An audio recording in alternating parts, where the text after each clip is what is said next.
Hello, everyone, and welcome to today's session. Infinite mindset versus finite mindset in cybersecurity, which is also our second session of this series.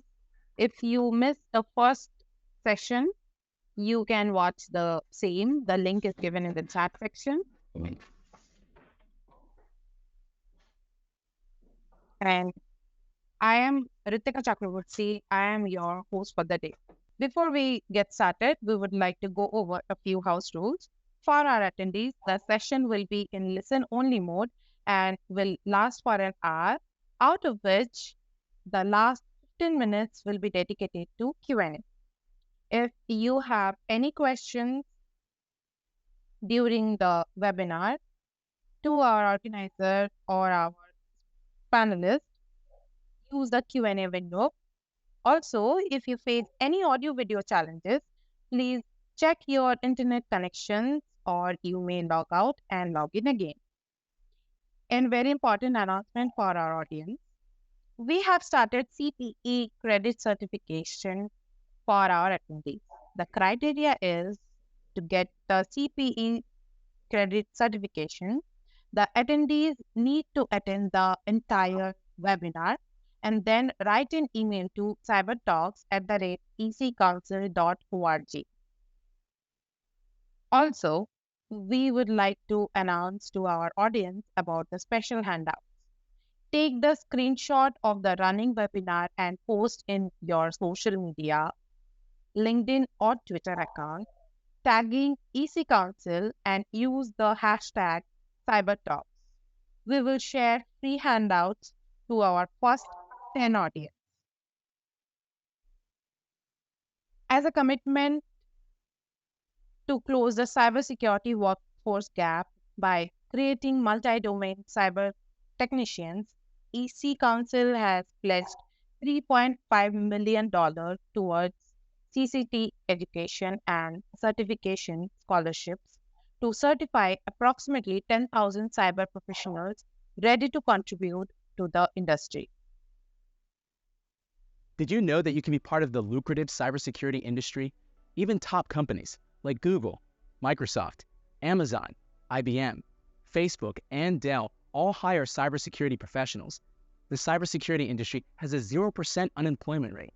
The average salary for an entry-level cybersecurity job is about $100,000 per year in the United States. Furthermore, you don't need to know coding and learn from your home, and you get a scholarship to kickstart your career. Apply now. EC Council is pledging a $3.5 million CCT scholarship for cybersecurity career starters. Scan the QR code on the screen to apply for the scholarship. Fill out the form. To learn more about the program, please visit the link shared in the chat. Now, without any further delay, I am handing over the mic to our entire panel. Patric, over to you. Ritika, thank you so much for the opportunity again. Thank you for the introduction. And man, I'm excited to be back with another Cyber Talk. Really happy to see your colleagues back. Dan, Erdal, Michele, and Alexandre. Good to see you again. And let's make something happen today. This is one of the rare opportunities you get. For instance, if you are a, say, CISO certified by EC Council. To start off, for our audience, I would like to introduce a concept. So can we put up the next slide, please? All right. If we talk about concepts in cybersecurity, I came across a new concept from Simon Sinek about 1.5 to 2 years ago, and it speaks about Finite and infinite games. And for our audience, a Finite game is a game like a basketball game or a baseball game or a soccer game, where you have winners and losers, you have a referee, you have agreed rules up front, you know what you need to do, how to win, and in the end, somebody will win, somebody will lose, and that's the end of the game. In the other concept, it's an infinite game. You don't have a referee, you don't know who the players are, you don't know what the rules are. People are popping in and out of the game whenever they please, and the game is never ending. people are not in this game to win, but just to advance and keep alive. And it's my opinion, it's my strong opinion, it's my conviction that when you are in cybersecurity, you are playing an infinite game. So if we can bring up the panelists again to the front, then if you're not playing an infinite game, you're dead in the water and you're going to be rats. Okay. First of all, thanks, Patric. It's great to be back with the panel. It's a all-star cast here. It's really an honor to be with everyone. So I'm in Michigan, United States, and it's just wonderful to get together. I'll say right out of the gate, I'm a big fan of Cynic. I would say you've introduced me to this topic as we prepared for this, and I was not familiar with a lot of his writings and TED Talks, and so I highly encourage the audience to go read Simon Sinek, S-I-N-E-K's material. And I certainly am realizing in my career that I'm more and more of the same mindset that you are, and we'll dive into why that is over time. I will say, putting a little bit of tension in the panel, if you will, I see the elements of both finite and infinite in cybersecurity. Specifically, I've written many blogs and articles around how cybersecurity is like football, American football. Many of you will know around the world that the Super Bowl was this Sunday in Las Vegas. So we have attack and defend. You have the defense changes, so the offense needs to change. And I think many of us can relate to red team, blue teams, and attack and defend, and how there are steps that teams take. When we do tabletop exercises, we do incident response plans to prevent a really bad day from happening and from ransomware attacks and breaches and things.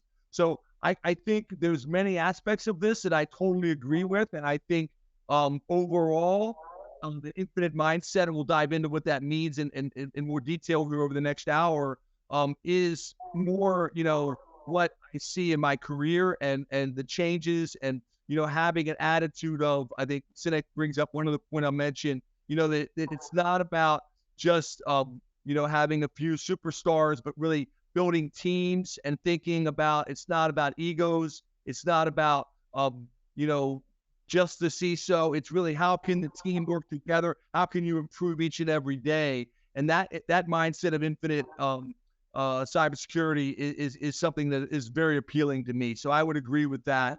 But we'll dive into more details as we go through. All right, thank you, Dan. So, Michele, if we hear this from Dan, and I'm really happy to see him again as well, he talks about the Super Bowl. I've never heard Taylor Swift saying, when I get my blue team, red teaming reports, those kind of things. But for me, this red teaming, blue teaming sounds fun, but you should be continuously playing this red teaming, blue teaming game, otherwise you lose. What's your opinion on that? Yeah, I mean, you mentioned Taylor Swift. I'm definitely a Swiftie. Really admire what she did with Eras Tour. It's really amazing, honestly. What I was thinking about this topic, I just want to kind of step back a minute. When I was listening to Cynic, I really thought about kind of how this underpinning is more than business. It really kind of, what he talks about really kind of hits at, your moral code and how you think and how you act. And I think, last year I would have answered this a lot differently. But I just want to start out with just a quick minute on kind of where my perspective's at today. So I would say over the last year, just to be a little bit vulnerable, I've had quite a transformational year, both professionally and personally. I was married for 20 years. I'm getting divorced, and then I was laid off. And then both of my parents died within a week of each other. And I share that because, one of those things alone would probably, have somebody really reflect on the way they look at things and their outcomes and just how they approach business in cybersecurity, right? And that all at once just really has, gotten me doing a lot of reading, a lot of journaling, a lot of, being in nature and being with friends and family, and just kind of this outpouring of love and assistance from, them as well as colleagues. So I really, truly believe that what you put out in the universe is important. and really impacts kind of all your thinking and belief systems, and a lot of which mine have kind of crumbled to the ground, and then now I have new ones. So when I look at an infinite game and a finite game, I really appreciate what Cynic says about trust and having a cause, and how some of the metrics that we focus on, like being number one or this much money or this and that, and maybe don't really lead to effectiveness or true strategies or good outcomes, kind of that short-term thinking. But really it's the long game. So going back to red team and blue team, yeah, I believe that you should always, practice in advance, right? So when you are a firefighter, you don't run into a fire for the first time and say, oh, I think I got this, right? You train and you practice. And so that way, when you go into the fire, you're cool, calm, and collective, and you know exactly what you're doing, and you have your playbook, and you can adjust based off of your tool set online. So that's kind of a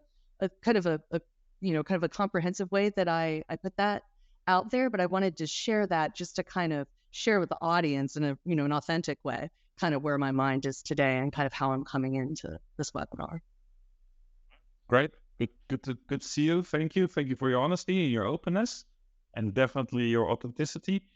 Alexandre, I hear two things from Michele, specifically. A moral code. I hear trust. I want to put ethics in the mix. So how does that relate to your mindset and this infinite mindset when we ask you about moral code, trust, and ethics? Is that also an infinite thing, or has that more a finite mindset with a head and a tail? Thank you, Patrick. Well, it's a good question. I guess we could talk quite long about the answer, but I mean, from my point of view, definitely, well, we definitely should switch more and more towards the infinite kind of game, because obviously trust, it's like also Michele just said, it's also kind of a relationship. I mean, if I got trust today, it doesn't mean that I will have trust tomorrow. So it's I have to build it up. It's here as well. Rules change, or trust can change. There are new players coming in, so that's definitely infinite. Nevertheless, well, I mean, I also like actually how can I say, the comparison towards sports. I think also cybersecurity in some way, you can also actually bring it down to that point, especially, I mean, obviously, if you want to fix, I mean, if you're under attack and you know what the attack is, normally you try to fix it instantly, make the attack to actually as small as possible, also the breach. So from my understanding, or where I would go, it's more in a infinite game. You can actually close it as soon as on the technical side, especially. But on the other hand, obviously, you also want to do your homework, and then I come towards the infinite game, basically, and also towards our audience. Like there is no kind of rule book where you get everything done and you can just read it. And after that, basically you can set up everything technically, and also from the organizational side, you have everything is done, and you can just lay it back and you're good. So basically, it will always continue, which I personally think is also the beauty about our profession. It's never a 9-to-5 job, and you go home and then it's done. So it's always it's always evolving, which I think is nice. The only thing you have to also kind of integrate are also the new mechanisms you can use, where like we all know the artificial intelligence, machine learning, that kind of stuff. So I mean, if the other side is using it, so why shouldn't we use it? But I don't want to go too much into these details, because Patrick will have some also nice questions later on. Thank you, Alexandre. And definitely I have, and I'll fire them now up to Dr. Erdal. I know you told me yesterday you're a really busy CISO, and now I'm bringing a lot of stuff in the mix: trust, ethics, AI, machine learning, pen testing, constraints, budgets, always evolving. That sounds like strategy. So could you give me your view on strategy implications when it comes to the infinite mindset, hearing your other peers giving you all these pointers? I think you're on mute, Dr. Erdal. Jeremy.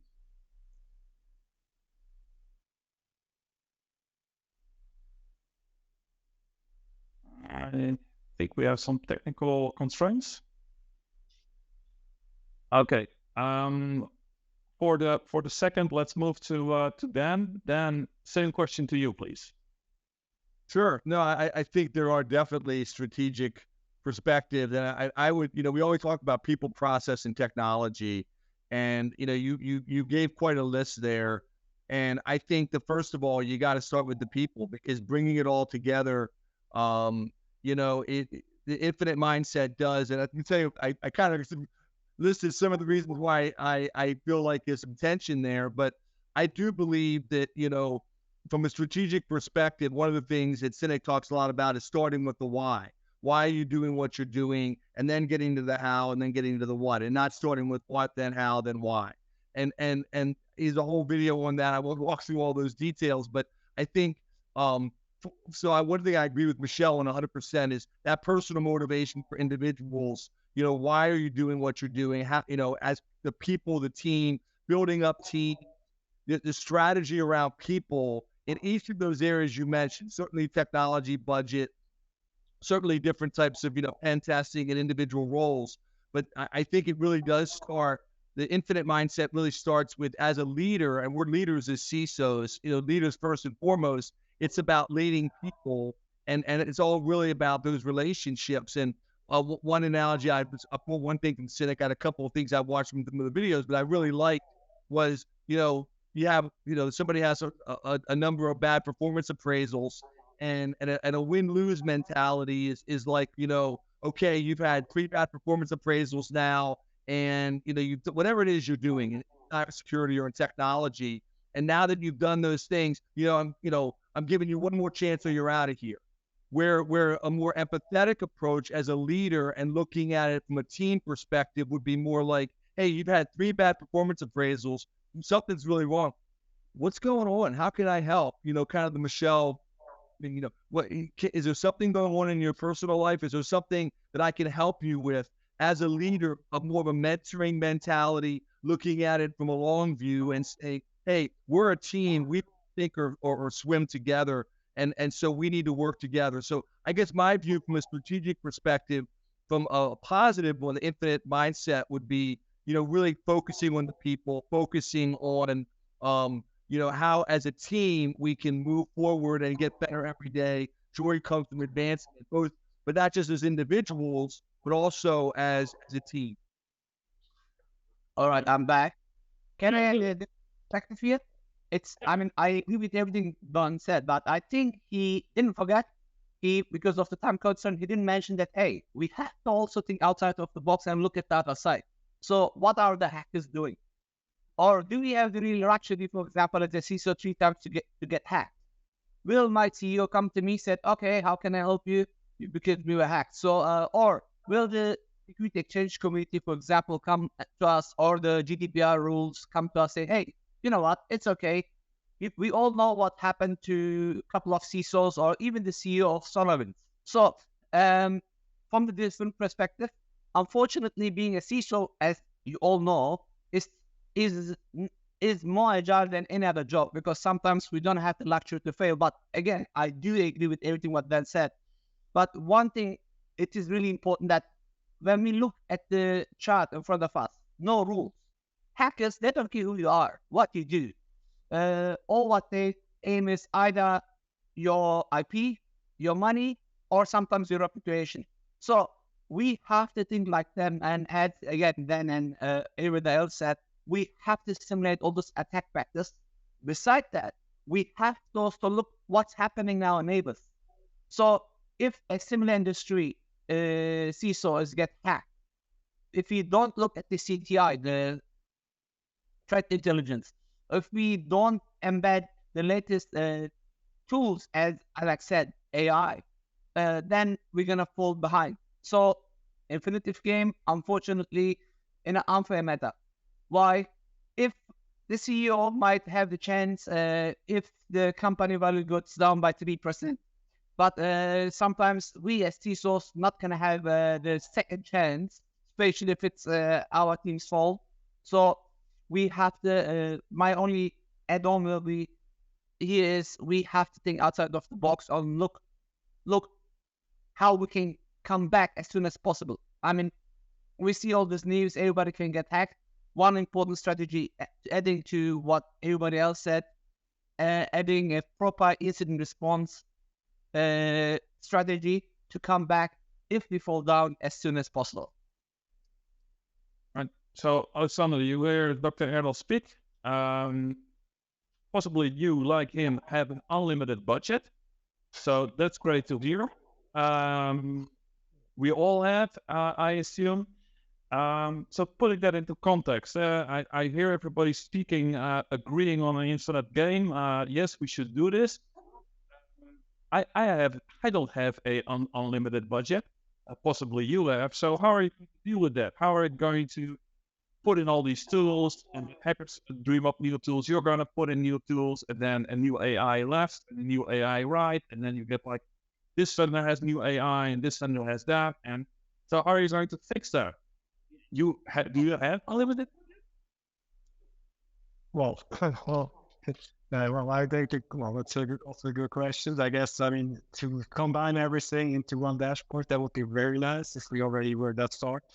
Unfortunately not, but I mean, on the other hand, I mean, if they already included a lot of AI stuff, I mean, at least look at it, use whatever you can to your good, because as Erdal also said, the other side is also using a lot of things, so why shouldn't we? And the speed, and the one thing is also the speed. I mean, a lot of things are really caught up that really quickly.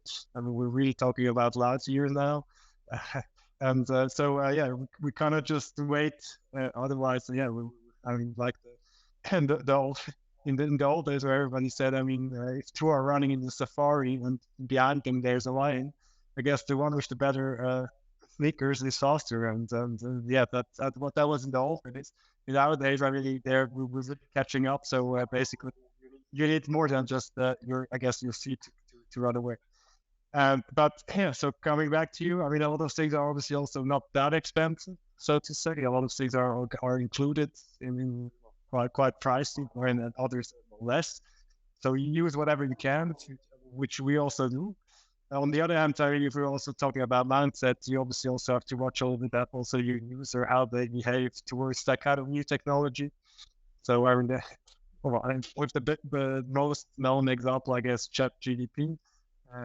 I mean, it's also a great tool, but obviously there can also a lot of things can go wrong. Like blueprints could get out, which you also know that happened. And so basically, that's, you really also have to educate your users. The same thing also with your IT security operators. What they can use, how they should use it, and obviously what are the risks. And I think that with all that said, you will also have a kind of a price tag, and with that you can also go towards your C-suite or top management, and then discuss with them. If you have to even include more things which would help you to bring your security level to the next stage, basically. Yeah, that's a nice leeway, because you're talking about C-suite, and I'm looking at Michele. Michele, C-suite. If we're talking about profit companies, commercial companies, so not the government agencies or the non-profits, do you recognize a finite mindset with most of your C-suite?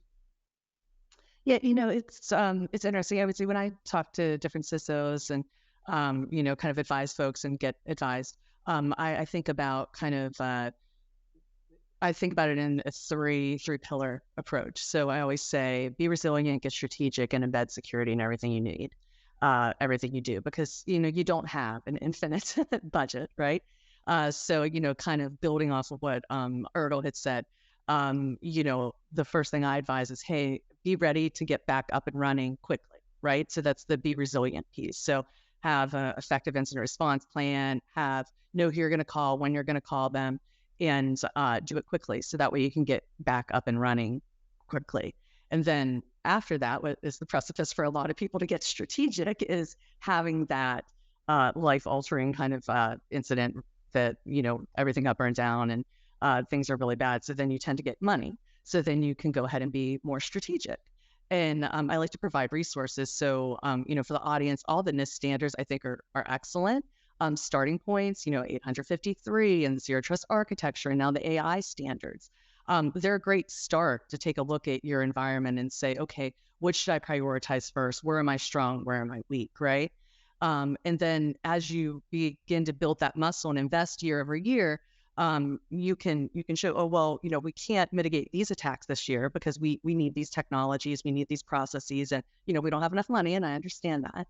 So we're going to focus on these items. But really to kind of educate the rest of the C-suite about let them be part of the decision making to some respect, with, of course, with your guidance, but being able to say, I think we should do these 5 projects and fund these because they'll buy down our risk this much, and I think we can hold off till next year on these 5 projects. However, here's where we're vulnerable, right?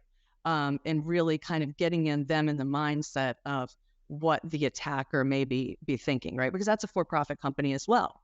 And probably the most effective hacking organizations have that infinite mindset where nothing's off the table. And, people at different levels of the organization are empowered to make decisions in real time. I mean, Sinek talks about that a lot, about that autonomy and allowing people the flexibility to be creative in the space.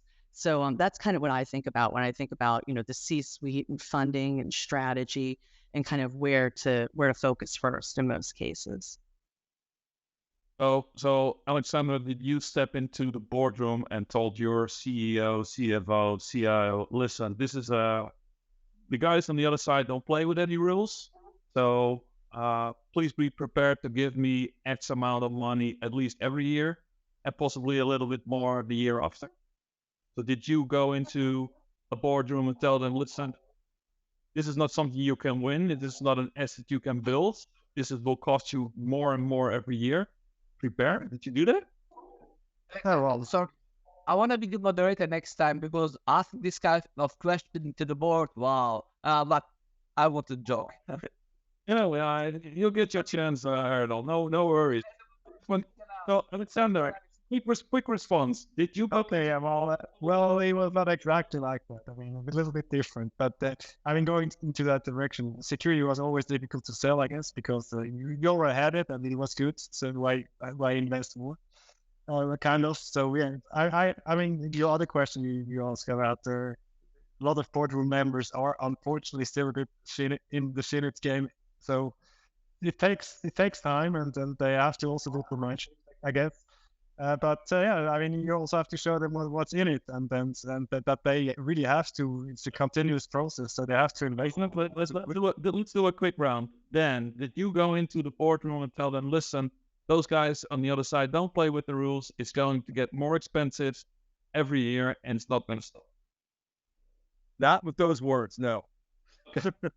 Dr. Erdal, did you? I work in a cybersecurity company. My father, I'm an executive. My father is an architect himself. He built $1 billion fortune from cybersecurity. Luckily, I don't have to do that. But in my previous job as CISO in the bank, or earlier when I was at Microsoft being a CISO advisor, unfortunately, hackers making our life a bit easier in this matter. Some of the board members do see the news, but they do support me, but they try to, they ask me to do more with less. I understand, but my question is, did you go to the board and tell the board member it's going to get expensive, more expensive every year? I'm not doing the same thing as a mentor, as a consultant. Of course, we're going to try. It's our job to sell. And I think, as Dan said, this is part of the leadership role. We have to sell. Unfortunately, I became a seller. That's okay. I understand. Let's get to the quick answers. Michele, did you go to your board member and say, listen, it's going to get expensive, more expensive every year. Those guys are not playing by the rules. That's it. I lead with it's a journey, not a destination, and that it's like a healthy lifestyle. Every day you got to go to the gym, you got to eat your vegetables, and you got to make that investment. And yeah, it's not sexy or fun, but that's the way the game's won. So yeah. No. haven't done it either, and that's why I'm wondering, if we know this, why aren't we the straight shooters and just tell them straight up, listen, they're not playing by the rules, getting more expensive every year, it's never gonna stop, you're never gonna win, deal with it. Dan, care to react? Can I give a real world example? Look, I still love Microsoft. Look at Microsoft. They invest every year. When I was working for Microsoft, they were investing $1 billion in R&D in cybersecurity. In the last 2 years, they're investing $5 billion. But I think you all read the news. They had a couple of small incidents just recently. So sometimes raising the money or adding more into cybersecurity doesn't mean you're going to be more secure. But again, I don't want to be in trouble with any organization. But unfortunately, the reality, it's like the infinitive game, right? The reality is not always what you expect to get. But yeah, that was. Yeah, I totally understand. But back on topic, Dan, why not? Well, I think I like Michelle's answer a lot. You got to answer the question you should have asked and not the one you did. Kind of the political thing in the U.S. right now with the elections. I think the reason is if boards want data, they want numbers, they want statistics. They're not always. I mean, the philosophical discussions, where we're going to be in 5 years. I do have those conversations over lunch. Hopefully, build those relationships with individual board members. Oftentimes, when you go in, and I've done a lot, worked a lot with governments around the world. Whether it's the governor, whether it's a county council or the city mayor, or whatever organization you're working with, department directors, they want data, and so we are in a data-driven world, and to the extent that you can do as Alexandre said, Alex said, talk about what your peers are doing, or I guess Dr. Erdal said the same thing. What are your peers doing with numbers? Benchmarking yourself, that can be very effective. I also think, I do a prediction report every year for Government Technology Magazine. Not my predictions, but what are the top vendors saying? And not just like, guessing at the weather, but it is more scientific.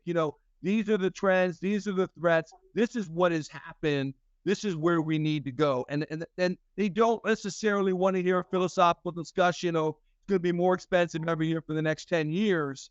But what they do want to hear is, how can you reduce risk? And so using the vocabulary around risk, and they understand that, okay, inflation is up 9%. We get that. We got to raise the price of our product on the shelf at Walmart. We understand that. Those are the parts they understand. And so you need to use the vocabulary of business and vocabularies of government. So I do think you can get there, Patrick. I don't think it's as easy as going in there and just, making a pronouncement straight to their face. I think it takes skill, it takes tact, it takes the ability to have lunch, to do dinner, to meet with people, to build relationships. And then also when the board meets, you got to give them what they want. So I did probably, Patrick, if I really believe I'm short on something, I did this before. I printed, let's say, New York Times, saying, hey, you know what? This is New York Times, company name here. You are hacked. So how much is it going to cost you? This. I did this once in front of the board. They didn't like it, but I got the budget. But I cannot do it all the time, especially after my boss took me a corner, like, hey, you know what? You're an employee. Yes. I did this one time, with a Photoshop newspaper. They gave me the budget, but I had a nice warning, soft warning as well. So I was bound to ask you, Erdal, but I already got the answer. You agree with Dan. I saw Michele nodding, so possibly I have somebody with me, Alexander, who disagrees and says, now you can go into the board and just change their mindset from left to right. Listen, it's an infinite game. Here you have a video of Sinek. Give me your wallet, and I'll keep you secure for the next 100 years. I'm very well. See you there. We do that well. Well, don't think that will work. Well, at least not able. We're out. Right. But nevertheless, I mean, you have to show them that the way is going definitely in that direction. I also think what really helps is that there is also more and more kind of a similar line between professional and personal lives, or let's say also with data. So basically, they're getting also more aware about what does it mean if on a personal kind of level, if I lose everything, what does it mean to me? And you don't want to be there. So I think that helps. That has also, the other panelists said, I mean, if you have to, I always call it, you have to speak their language. You have to show them basically also the kind of some examples which they could actually be really inflated as well. And if you can, and also like Dan said, it's also a thing of trust, and it takes time. Once you get that kind of level, I think it's easier also that then you can come up with the instinct, I guess, and it will be easier to do at least talk about it. So Michele, I hear from the three gentlemen in the call that it's all about data. That boards really like data. I hear comparison. I hear benchmarking from Dan. Then I see here on this slide playing to be better today than they were yesterday. So it's my tendency, my belief that boards live with this. If I go to a park and I am with another person and there's a bear there, I don't have to outrun the bear. I just have to outrun the other person. You know, this comparison, the bear just eats one. I think there are hundreds, there are thousands of bears. So it doesn't matter anymore if I run harder than my competitor, I still need to outrun that bear. That's a different mindset, but I think the board still lives with the mindset with, if I hear Dan speak, at least, with, listen, I just have to run harder than my competitor because then I will catch them. And what do you think? Does that make sense? And how does that then match? Does the board still work with those benchmark numbers? Or how are you going to change that? Because Yeah. true. Yeah, I mean, at heart, I'm an academic, right? So I love my data, being a systems engineer. However, you can't just go in with a bunch of numbers, and that's not what any of the other panelists implied. But it really requires kind of building on those relationships that you've deposited in over time, right? And you do that by gaining trust. One of the things Cynic talks about, right? Like gaining that personal trust, understanding what's important to that person and why. I was in a tabletop. We was leading up a tabletop with a large nonprofit. And what I thought was fascinating as I was sitting at the table is the person who was most, the two people that were most talkative were actually the chief financial officer, the chief legal officer, and then the communications officer. And you're sitting there, well, this is a cybersecurity exercise. Wouldn't you think that they want the CISO to talk for like 5 minutes about what the actual mitigations were? And the answer was no. The real thing was they were like, oh, hey, Joe, you got that, right? You know who to call when the incident occurs and your team does all that technical stuff. And he's like, yeah. And that's just about all that CISO talk, that whole tabletop. It was more listening to the chief financial officer saying, oh, gosh, well, what's the implication to the donors? And the chief communication officer saying, oh, who do I notify first? Like, which donors do I notify first? When do I notify the donors?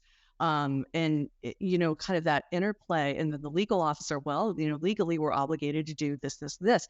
So most of the exercise was actually about everything other than the technology. So I say that to say, when we go in the room as technologists, we speak this, different language that as our other, domain experts do. And it's really important to put cybersecurity in their frame, not our frame, to make it relatable to what they care about. And then to really have an open dialogue, not be there to like, oh, I'm going to educate you about this cool mitigation and technology. And it's, that can come later, but first they need to be hearing you.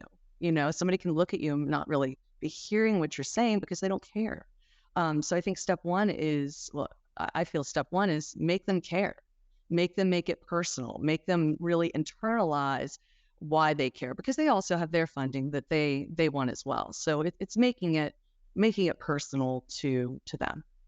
Yeah. So then I was already about to give you the word, but I pop in a question because Michele said you can't go in with a bunch of data, and then if you look at that, okay, you can't go in with a bunch of data. I think everybody's smiling and nodding. Yeah, that's what we mean. We need to have the data, but we have to change the story.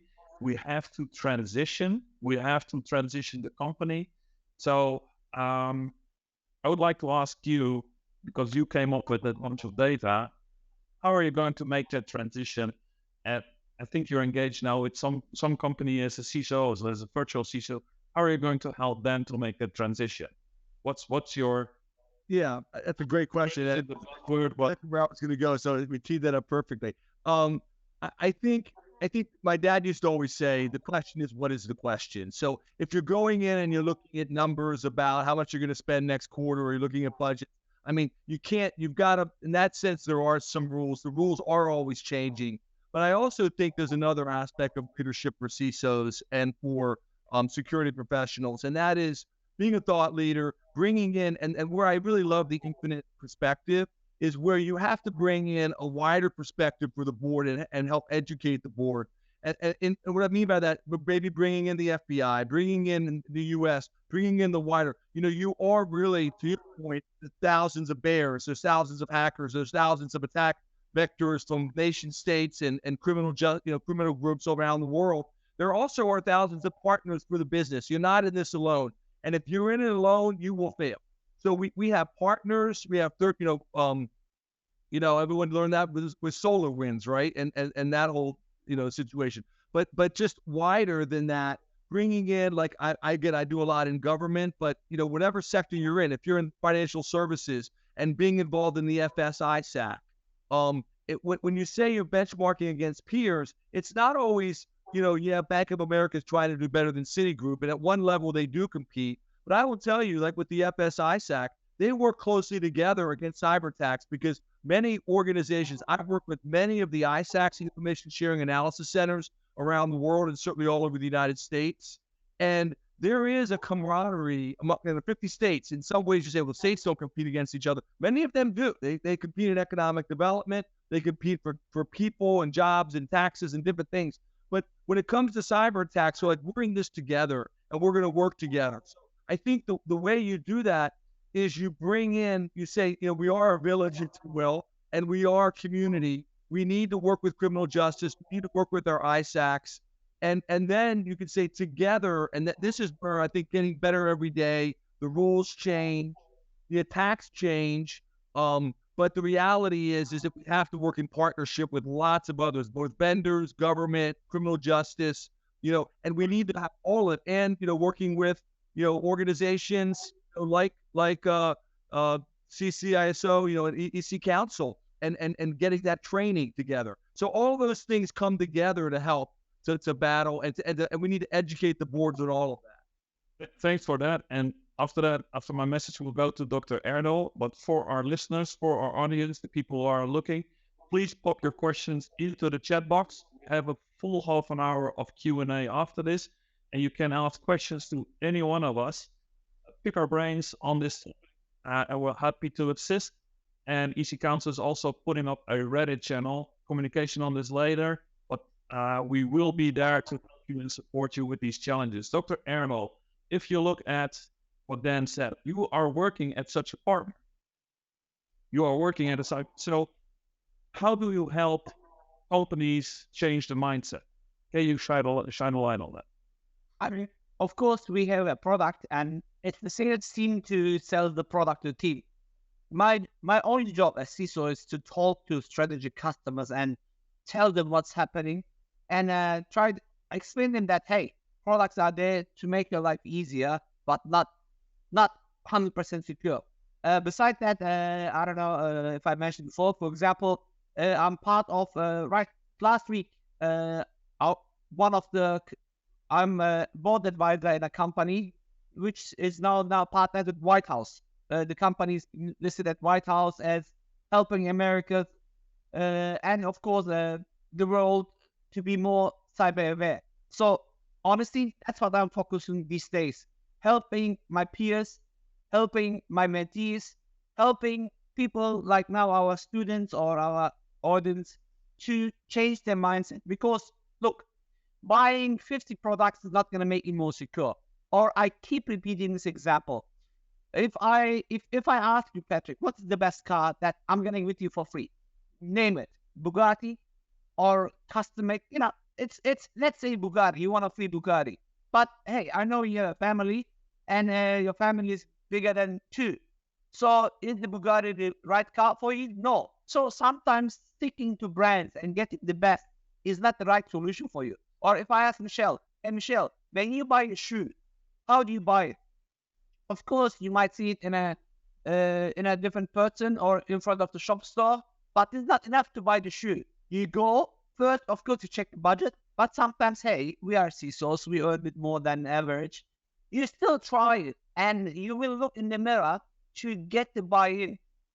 Are we doing this with our cybersecurity product, or are we just relying on Gartner? Hey, Gartner said this is top right, it's good.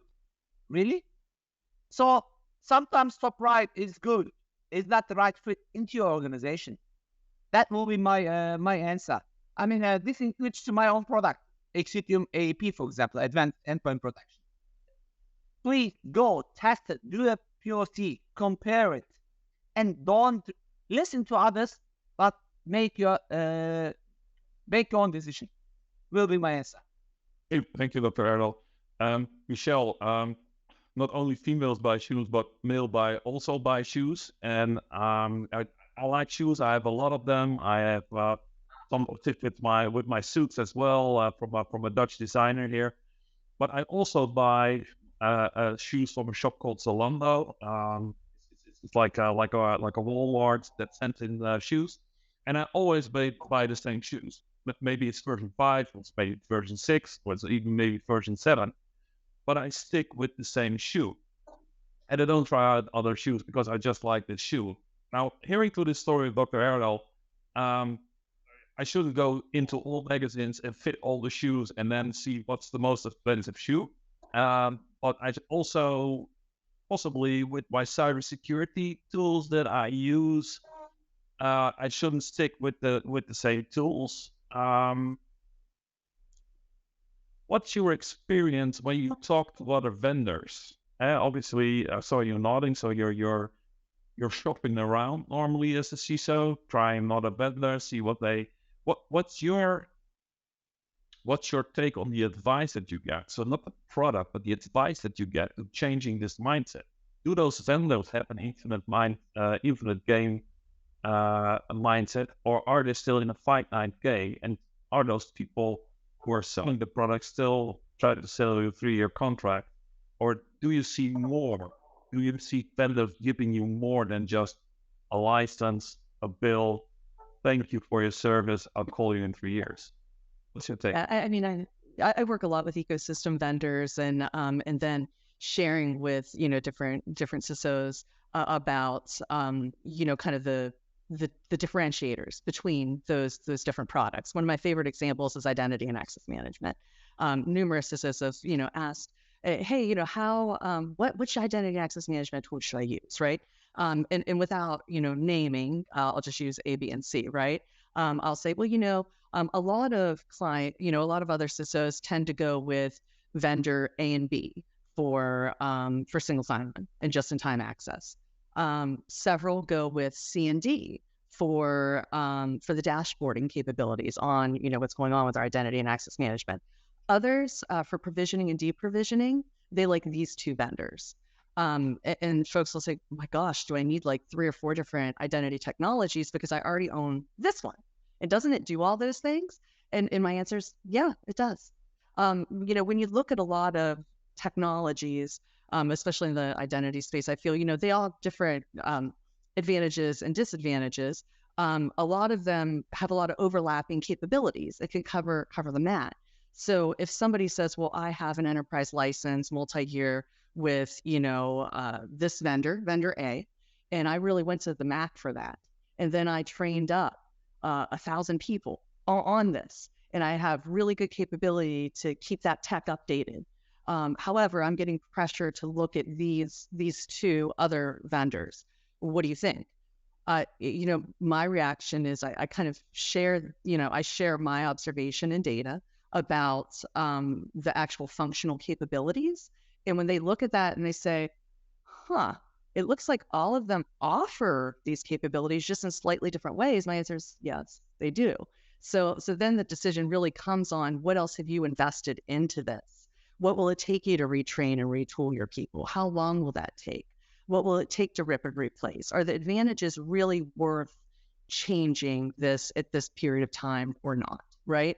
And being able to kind of work through that process of making that decision. Because I often find that a lot of times there are overlapping technologies. Now, if somebody has really old tech, right? I mean, things get out of date very quickly.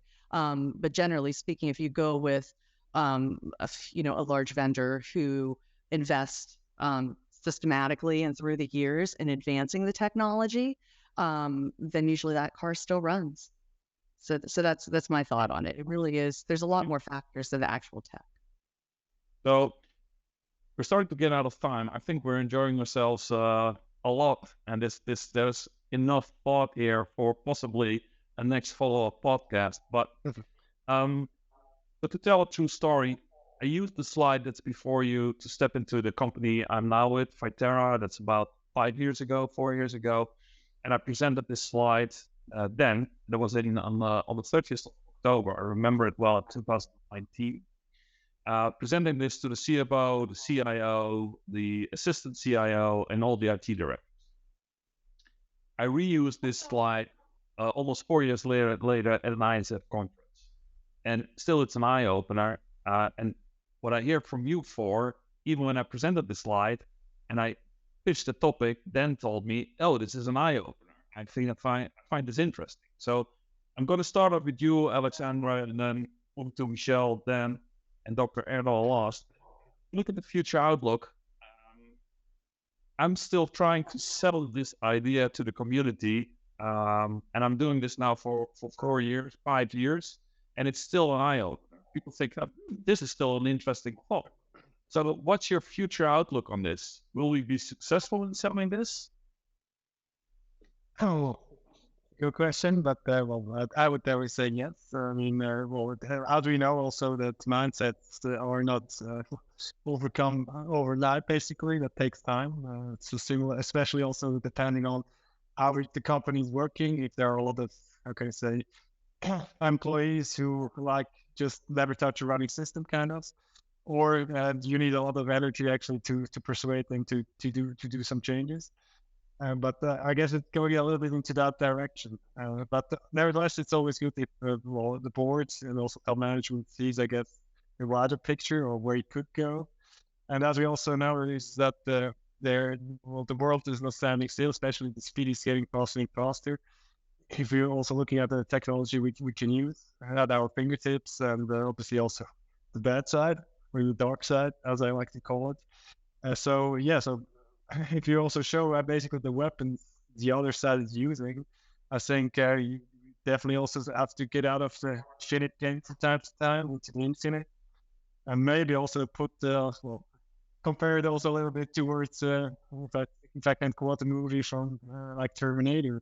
Maybe one day we will go towards Skynet. I don't hope so, but maybe. And then you also have to have a machine who could actually also go kind of sideways, and you have to have them on your risk agenda, basically. So that's really the far future. But yeah, it's also one thing to consider. But I definitely think there's a mixture, but we're going definitely more and more into everything. Thank you. So there's an interesting thought. I hear weapons, dark side. So I hear Star Wars. I hear the Terminator. Michele, is that our future? So if that's our future, how does this infinite mindset then fit in that? And especially when it comes to boards. I like the saying, change is the only constant. And I would say if this year taught me anything, that is very, very true. And it's, I think it's just important to continue to, like Taylor Swift, reinvent yourself, right? Reinvent yourself, question, what what is my just cause? Why are we doing this? Why am I doing this? Why am I thinking like this? Why am I saying like this? And kind of throw those questions out into the universe and ask others what their thoughts are and how they're thinking. And, just kind of that ability to grow and evolve and change and embrace new technologies and just be curious every day is what makes life fun. So I think definitely this resonates with me for sure. Right.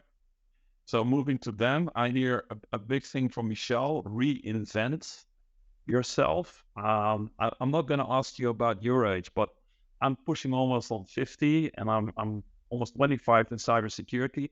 I tried to reinvent myself a couple of times, but it gets harder and harder over time. So picture yourself fighting the dark side, Luke Skywalker, fighting off Arnold Schwarzenegger in the Terminator. Are you going to reinvent yourself at your age? Am I? Well, it's funny. We got two people running for president that are 80. So I think we all have plenty of time. So I guess I would say a couple things just in response to the, is this going to resonate? And I really believe we're in a marathon, not a sprint. And so, where I really do love this, and I do think I'll tell you a quick story. Two quick things popped into my head as you asked me this question. I wasn't expecting it, but I wanted to share this. Is that, over time in the cyber industry, there have been a number of concepts. When you talk about zero trust, that concept really took off a few years ago in like 2020, 2021, and it really was born back in 2010. So it was around for a long time before it really kind of took off, and now everyone's talking about zero trust, which is another talk for another day. But the other thing I wanted to share is I remember from my career, and it does kind of date me a little bit, but when I was a CISO in Michigan, and a real quick story I want to tell because it relates directly to this. I was against Wi-Fi at the time. I was kind of win-lose with that. Long reasons why I was against it. War driving was big. The hacking was huge, and I almost lost my job. I won't tell the whole story. People go out and read the blog where I talk about this. I almost lost my job by telling my management, we're not doing Wi-Fi, not secure. And I had white papers from FBI, CIA, DIA, variety of others on this topic. And I almost got fired over it. It's a long story, but I learned something through that. I got to get to yes. At the time, nobody was talking about that. Like being an enabling CISO, you got to get to yes. You can't just say no or you're going to get fired. My CIO at the time said to me, who went on to become CIO in California after Michigan and then DOD, CO Terry Takai, she said to me, Dan, if that's your answer, you can't be the CISO in Michigan. And I'm like, why? She said, because I've been to Dow, Ford, Chrysler, GM. They all have Wi-Fi. What do they know that you don't know? So we did Wi-Fi. We rolled it out. We got the won awards back in the Finite. Won awards for our Wi-Fi program. But the wider issue is this, and what my point is this. CISOs are known for saying no around the world. We're known for the answer is no. What is the question? We're known for that. We're known for being but whether it's Wi-Fi and then it was cloud. Then it was bring your own device to work, BYOD. Then it was IoT. It's like, we're against this. And now it's Gen AI. We got to get to yes. And I think most CISOs on this panel, I imagine you all will agree with me on that. But I'm telling you, 20 years ago, it was not that. The role of the CISO was to say no. And we, can't do that. Not secure, bad idea. And I think most people now say, if that's your role of the CISO, you're going to get fired. You got to get to yes. My point is this to you, Patric. Mindsets do change. The role of the CISO over the years, that was 20 years ago. But I do believe that this whole game is gonna be big. I think it's gonna take off because we're all in this together. I think the attacks are gonna get worse, not better. And if you're an island, you will fail. So we have to work together. We can't just compete against each other. We're gonna have to work together, and the mindsets are gonna have to change. I fully agree. The mindsets have to change. And Dr. Erdal, I'll come to you because I have quite a provoking question for you. Dan, you just told me it took 10 years to implement to get zero trust taken off. And we have about the steady 180 attendees in this meeting. Dr. Erdal, final thoughts. What are you going to do to make this infinite mindset, because I saw you nodding over and over and over again, stick for the next coming 10 years and help our audience sell this story to their senior management? Really provoking question. Growing mindset, but we have to, as leaders, as cybersecurity leaders, we have to be like a bicycle and the front wheel of the bicycle. It's our job as CISOs today to understand what the business is, where the business is going. In the meantime, we still have to understand what the technology from yesterday is, because we have many legacy applications, even though many people say, hey, we have the latest and greatest. We all know it's not the truth. We have to understand the technology of today, and we have to be able to foresee what's coming tomorrow. And I keep saying that to be able to know what's going to happen tomorrow, we have to look at the past. Putting all this together, know what happened yesterday, learn from today, and as Einstein said, keep dreaming. I mean, yes. To conclude, keep dreaming of an infinite mindset. Panelists, thank you so much for this, well, almost explosive panel. Over to you, Hitrika, to see if there are any questions we can answer. Probably we should also third time together. I think it was a great panel again. We should book it for the third time soon. Yeah. Definitely. Already we have got 2 requests from the audience. And thank you so much to our entire panel, and thank you our moderator Patrick for this wonderful session. Before we start the Q&A, let me just give you a brief that today's webinar is in sync with our CCSO certification, Certified Chief Information Security Officer. CCSO is an executive level program that covers what you should know about information security from an executive management point of view. It combines all the components required in this C-level position, including audit management, governance, IES controls, human capital management, strategic program development, and financial expertise.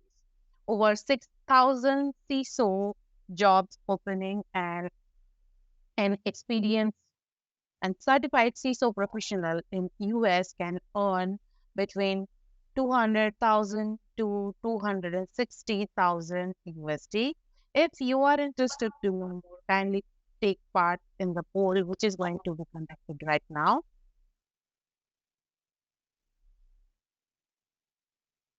Let us know your preferred mode of training, and we will reach out to you. Now, regarding our Q&A, as Patrick has already announced that we will be taking the Q&A for next 25 minutes. If we are unable to answer or we are unable to take any questions of your, please, we have shared the link in the chat section. Please join our channel in Reddit, and you can use the hashtag Q&A or Ask Cyber Talks, and we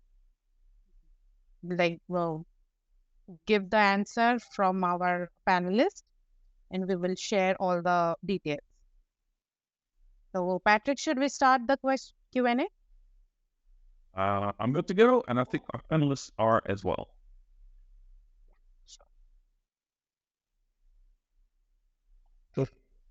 Jika, I don't see the questions in the chat box. Yes, I'm actually doing that. Right. Here you go. All right. Can we bring up the panelists again as well, because I don't see them anymore? The poll is running for next 30 seconds, and you can see everyone.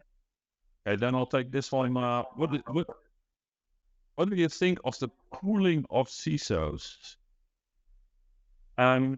So I don't actually know what the term pooling of CISOs means. We'll be looking possibly then. Is this a common phrase in the US? Pooling of CISOs, we don't use that term either, right? They may be referring to something called virtual CISOs or field CISOs. It are common terms in the US.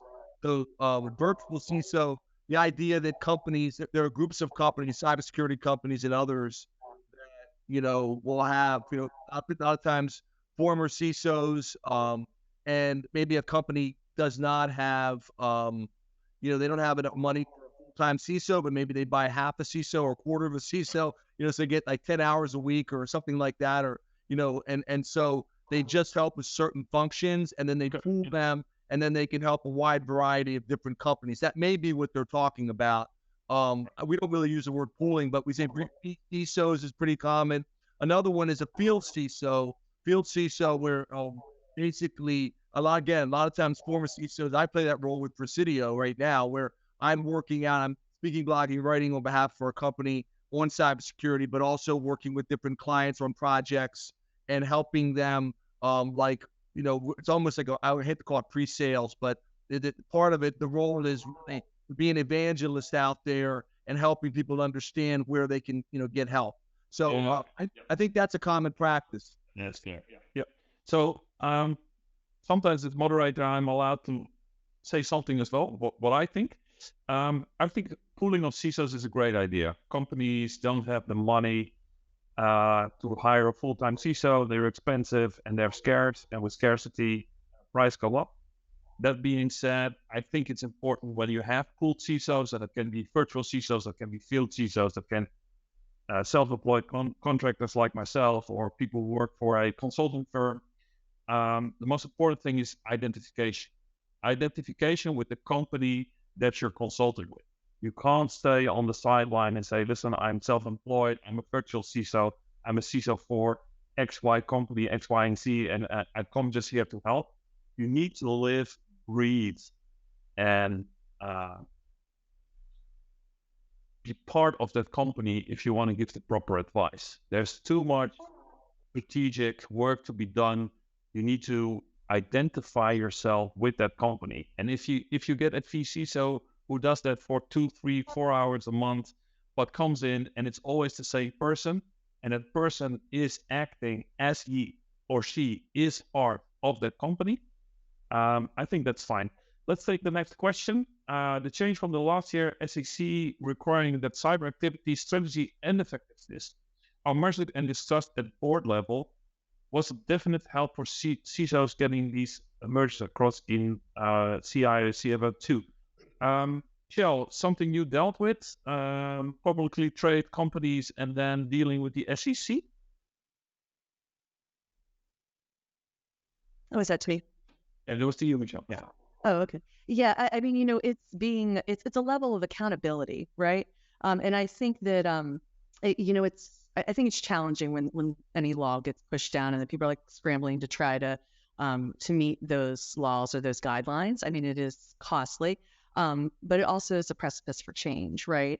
It's kind of very similar to I know with CISA has put out this $1 billion grant to state and local governments, and in order to draw down the funds, all the state and local governments need to create a plan and align with like NIST 853. Now there's no standard that states have to comply with across the U.S., no consistent standard in order to operate. However, different states have different guidelines, and that leveling, that kind of edict from CISA and FEMA that, hey, if you do this, we'll give you this allocation of funding, was a precipice for change, right? So now we see a lot of states are aligning to NIST 853, which is then, aligned to zero trust once you kind of move down that journey of security. So I make that comparison and alignment to say that I think it's a good thing, right? To ensure that there is that mind share around security at the highest level of corporations, just to help everybody be more secure. And when you think about the why in it, it's really to ensure that as citizens, our data is not being misused, right?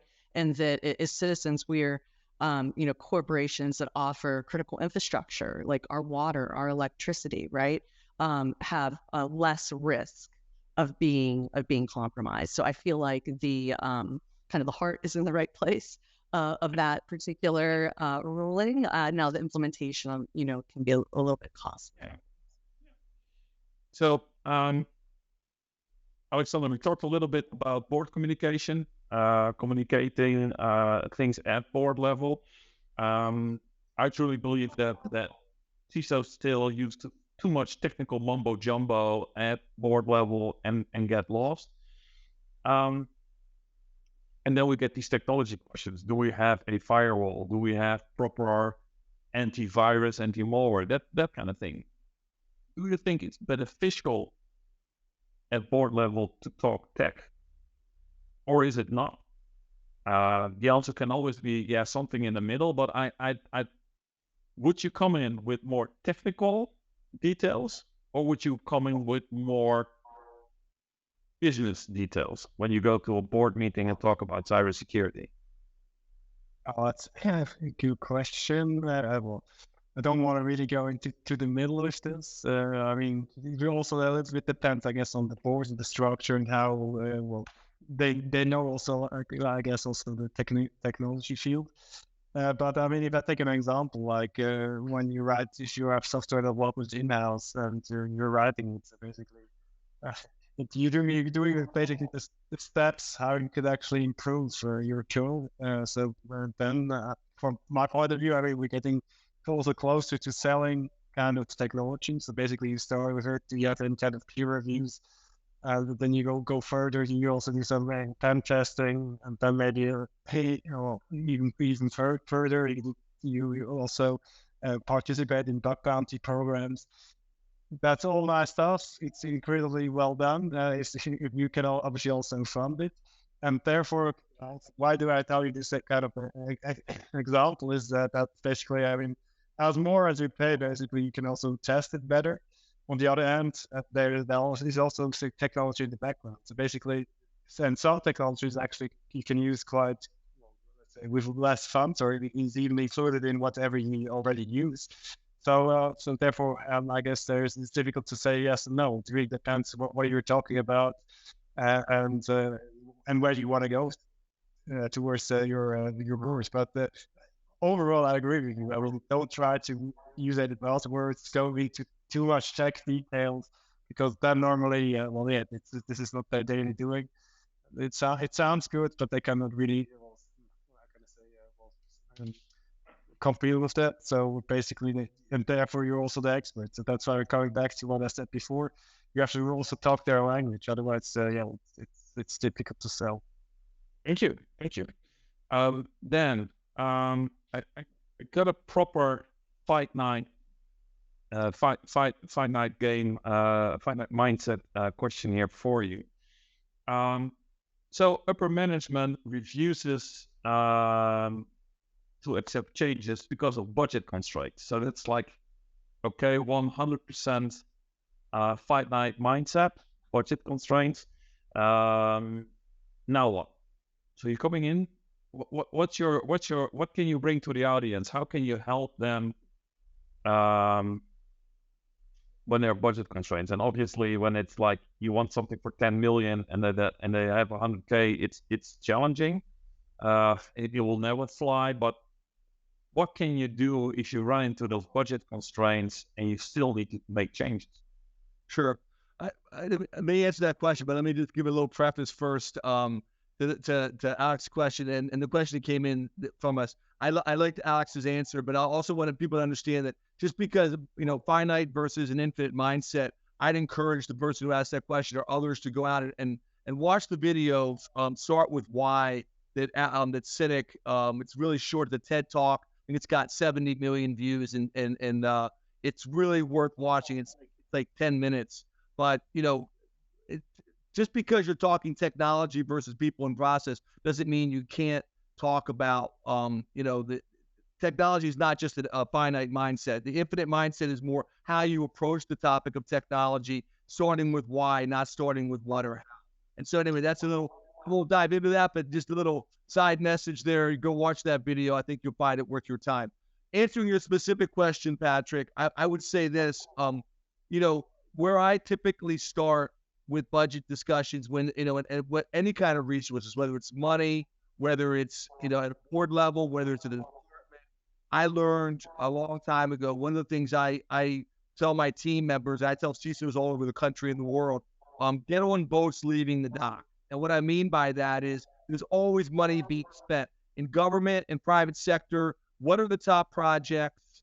Where are the dollars? It's one thing to say I need to buy a new fill in the blank, email security system or something, and that's one aspect of it. But take a big step back in your role and look at it. And I went through this learning exercise about over 10 years ago as a CISO, where, I found that my teams were not on the most important projects. We were spending $100 million to build a new tax system. We were spending $150 million to build a new criminal justice system in Michigan. We were spending another $50 million to build a new road monitoring system. And my security team players were not even in those meetings. And so I was in there fighting for 100K or $1 million or $500,000 for this, that, or the other thing. And I was in the wrong meetings, quite frankly. My teams were in the wrong meetings. So what I'm saying is, as I get on boats leaving the dock, what one tip I give people is learn where are the dollars being spent at your company? What are the priorities? Maybe you need to be 1% of that $100 million project. Maybe you need to be 1% of that $150 million CJIS criminal justice project. Now, all of a sudden, you just got $1.5 million. So that's a technique that I've used a lot, and it's worked very, very well. And make sure that I'm in the most important priorities with the organizations I'm working with. Doesn't always answer the question, but another technique is I say do lunch with people, find out who the decision makers are, find out where their budgets are, ask good questions, build relationships, and I think as you do that, you'll be a lot more effective at getting the budgets you need. But those are just some tips. All right, thank you. Alexandre, so people are advocating for a new internet, more resilient, more strong, more robust.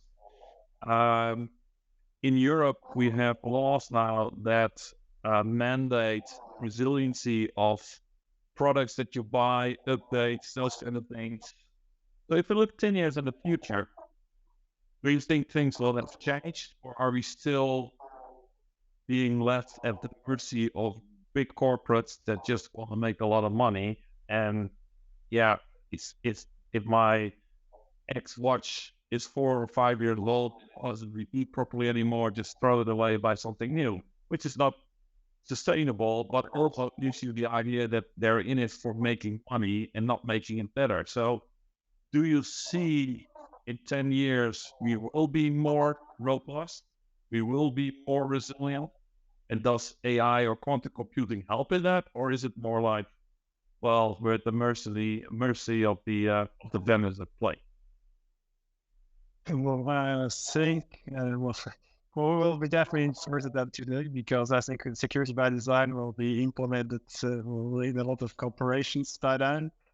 So that should help. But nevertheless, I mean, if I write software today, it will be updated tomorrow. So even with help of quantum computing and artificial intelligence, I think, well, there will always be some flaws which we don't know today, but tomorrow. So that will be a difficult one. But with external help like AI and quantum computing, we're definitely faster. We can actually already kind of maybe have a, well, as we also heard it before in our panel, you have a kind of a bigger army in the background you could use. I think that will also help to make, I guess, the newer products more. All right. So thank you. Michele, I was reading through a paper that was just published, an academic paper that was published in 2022 by a bright young lady from Norway on metrics. and reporting to the board. So I haven't read the full paper yet. It's 90 papers. So I'm working through it, trying to really understand, but it was a paper that's written with a few of CISOs talking about board and board metrics. Can you shine a light on what you would think are proper metrics to report at board level? Now, having this discussion had on the infinite mindset, so what would you bring in? Would you still bring in vulnerability management? Would you still bring in deployment of EDR, MDR, money spent, people that work at your team? How would you bring as metrics to the board to give them comfort on one side, and on the other side to be too comfortable so that they're going to sit down and swivel back into that Finite mindset? Yeah, I mean, I look at it, kind of, considering that you don't have an infinite amount of money, right?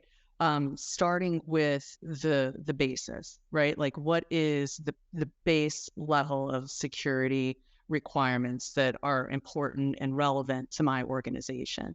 And that varies by sector, right? I mean, in energy, you have NERC CIP. A lot of people subscribe to 853. There's PCI concerns. If you're in the DoD, you have to comply with the STIC, or you're in the IC, you'll have other requirements. So I think it's identifying that base, right? What is the minimum viable product here? The minimum level of security that is acceptable, right? And looking at yourself against that, doing that assessment, right? So for example, worked with numerous organizations doing that base 853 assessment, right? And out of that base level, what do you need to focus on? Let's say you blew it out of the water. You had everything perfect there. Often doesn't happen. But the next level, okay, how do you kind of rack and stack against a zero trust architecture, right? I mean, how does your organization work with those particular guidelines? And then when you look at kind of across the board and your different strengths, where you need to focus more to be stronger, and where kind of that risk reward again. Now, I mentioned this. I don't think 20 or 50 some metrics is appropriate for the board, right? So this might all bubble up to protect, detect, respond, recover, 4 easy metrics, or to even a subset of 3 to 5, right? They say usually people can remember 3 to 5 things. But kind of going back to Cynic, it's understanding, making sure that those metrics are smart, that they really have a purpose, and ask yourself that why. Why am I measuring this? I used to do a lot of statistical analysis and survey analysis back in the day for the intelligence community. And I would often ask, why are we counting this? Why are we running correlation coefficients on this? Why are we doing regression analysis on this? What are we actually trying? What is the answer we are trying to solve? So that's what I'd urge people to start with: what problem or challenge are we trying to solve? What aspirationally, where do we want to go? And then back down the appropriate hierarchy of metrics in that fashion. Maybe for the board, there's 3 to 5 security metrics, or maybe just one. That there's an agreement that they really care about because of this particular thing. And then as you go down the stack, within your IT organization, you might focus on those top 5, and then your 5 organizations within there might further decompose and break down those metrics into other metrics. So I believe there's a hierarchy of metrics. It's not just one metric, and the different metrics should be curtailed for the different audiences to answer their why. Right. So to recap a little bit what you and Dan said is, you want to get to the infinite mindset, start with why. Is that correct? So for our audience, I totally agree with Dan, and I'll look up the video of Simon Sinek, start with why and build from there. We have room for one last question because we're starting to run out of time. And this is what I see a lot. You as a CISO are often an advisor and don't have the accountability. So that doesn't mean the responsibility as well. And the budget, the mandate to get things done. That's often with other departments. especially when you are a CISO in the Dutch government. You have an advising role. You just advise and that's it. Last question goes to you, Alexandre. How can you be successful as a CISO where you don't have budget in minute? Well, so I always also try to establish good relationship, as we already discussed before. So with the department head or also the C-suite. So basically, also showing them what could happen. I mean, as we are advisors, obviously it's telling them what could go horribly wrong if they don't basically listen to an expert. And see go ahead and also gain their trust and catch on influence them from one side, so that they basically will vote for you basically, or in that case, obviously give you also kind of will pay you for whatever security projects tools you want actually that they should use. And with that kind of approach so far, that worked quite well. And anyhow, it should be a long-lasting relationship. So it should not just be a one-time thing and then, okay, they implemented it. I did my advisory, basically. So it's a long thing. And but if you do that, and you can actually not just be an advisor, but also kind of also influencer, I think that helps. And also, on the other hand, they make also the company and also the department more secure. Thank you so much for that answer. Sadly, Erdal's internet was cut off and couldn't rejoin us. But from here, from the Netherlands, Dr. Erdal, thank you for joining. Hope to see you soon again. Dan, thanks a lot for your insights. Michele, thank you for being here. Alexandre, thank you for your comments. And over to you, Hichika, the blast, and hope to see you soon. Thank you so much, everyone. It was a wonderful session, actually, and the knowledge shared with our global audience was awesome. It was a pleasure to have you all with us. We are looking for more and more series of this session. Before we conclude this webinar, I want to ask our entire panel, can you please give small messages to our audience? Dan, do you want to start? Online. Closing thoughts that we're looking for. Just you can reach me on LinkedIn. So online and closing thoughts. Yeah. Feel free. We're in a marathon, not a sprint, and I love the why I think cybersecurity is also about people and relationships. So as leaders, we really need to build those relationships. And feel free to reach out to me on LinkedIn. I'll be happy to link with you. And thanks so much for the opportunity to talk today. Michele? Yeah, I would say, continue to learn and be curious and reinvent yourself. So thank you all for the time today. Thank you, Alexandre. Yeah, also from my side, thank you to listening to us. It's always a pleasure. And as Dan said, reach out on LinkedIn, wherever. So yeah, happy to help. From my side, thank you as well. Stay curious, start with why.